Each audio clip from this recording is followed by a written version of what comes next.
You ask Tiger to solve. This deals with linear equations with one unknown.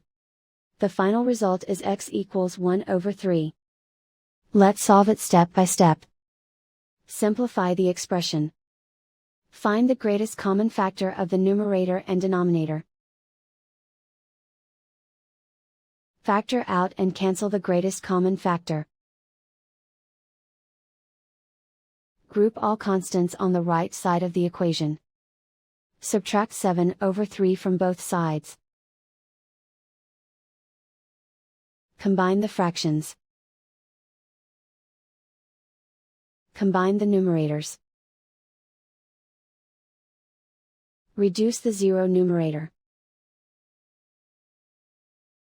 Simplify the arithmetic. Convert the integer into a fraction. Combine the fractions. Combine the numerators. Isolate the x. Divide both sides by 5.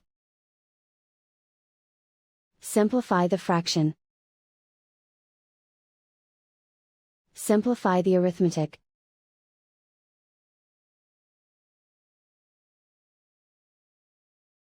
And so the final result is x equals 1 over 3.